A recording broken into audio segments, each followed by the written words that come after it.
नमस्कार, news span में आप सभी का स्वागत। मैं जितेंद्र कुमार। बीबीसी ने हाल ही में भारत के प्रधानमंत्री नरेंद्र मोदी पर एक डॉक्यूमेंट्री का प्रसारण किया था, जिसके कुछ हफ्ते बाद नई दिल्ली और मुंबई स्थित उनके दफ्तरों पर दफ्तरों की तलाशी ली गई। यह डॉक्यूमेंट्री 2002 के गुजरात दंगों पर थी। उस समय भारत के मौजूदा प्रधानमंत्री नरेंद्र मोदी गुजरात के मुख्यमंत्री हुआ करते थे। इस डॉक्यूमेंट्री में कई लोगों ने गुजरात दंगों के दौरान नरेंद्र मोदी की भूमिका पर सवाल उठाए थे। बीबीसी इंडिया पर आयकर विभाग के इस एक्शन को लेकर, इस छापेमारी को लेकर इंटरनेशनल मीडिया क्या लिख रहा है, आज के इस वीडियो में हम यही जानने की कोशिश करेंगे।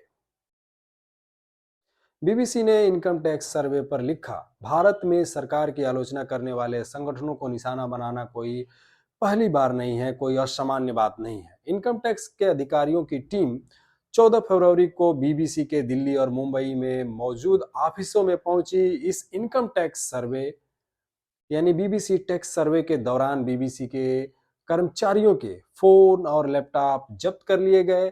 इनकम टैक्स डिपार्टमेंट ने यह कार्रवाई प्रधानमंत्री नरेंद्र मोदी और 2002 के गुजरात सांप्रदायिक दंगों पर आई बीबीसी की documentary BBC documentary on PM Modi पर शुरू हुई थी और भारी विवादों के बाद ये छापेमारी की गई है। ऐसे में जानते हैं कि खुद यूके के नेशनल ब्रॉडकास्टर बीबीसी से लेकर पाकिस्तान के डॉन अखबार तक तमाम अंतर्राष्ट्रीय मीडिया इस समय इन सारी छापेमारी पर क्या लिखते हैं, क्या छाप रहे हैं, आइए हम जानने की कोशिश करते हैं। भारत में सरकार की आलोचना करने वाले संगठनों को निशाना बनाना कोई असामान्य बात नहीं है, हमेशा से होता आया है।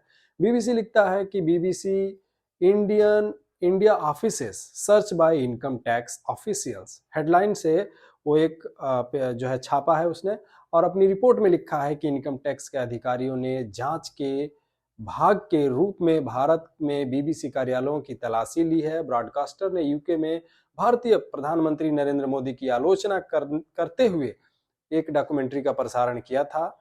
इसके कुछ सप्ताह बाद यानी कि आज नई दिल्ली और मुंबई में तलाशी ली गई है। मोदी के सत्ता में आने के बाद से मीडिया पर बढ़ते दबाव के बीच ये छापेमारी की गई है।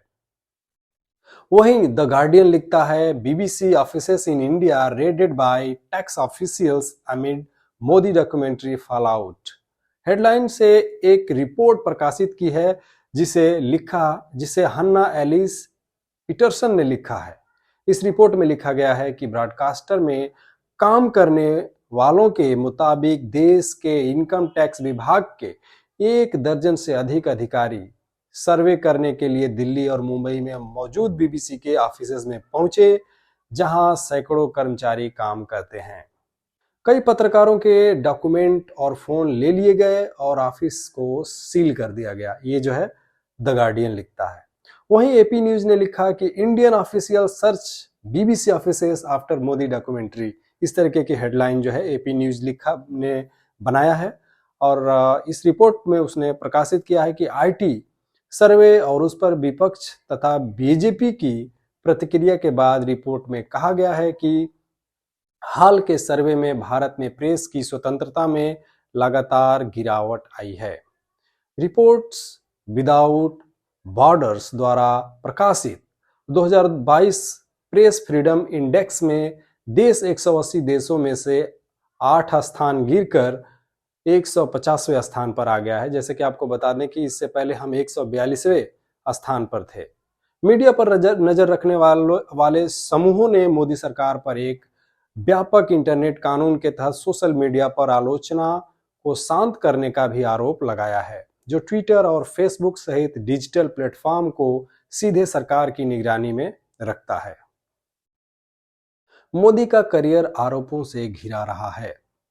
न्यूज एजेंसी राइटर्स ने लिखा, उसने जो हेडलाइन बनाई उसमें लिखा कि India tax officer search BBC offices after critical documentary. Headline से, इस नाम की हेडलाइन से उन्होंने अपनी रिपोर्ट प्रकाशित की और उसमें लिखा कि आईटी सर्वे और बीबीसी डॉक्यूमेंट्री की जानकारी के बाद इस रिपोर्ट में लिखा गया कि मोदी ने 2014 में प्रधानमंत्री बनने से पहले 1 दशक से अधिक समय तक गुजरात पर शासन किया। उनका करियर इन आरोपों से घिरा रहा कि उन्होंने 2002 में दंगे को रोकने के लिए पर्याप्त कार्रवाई नहीं की।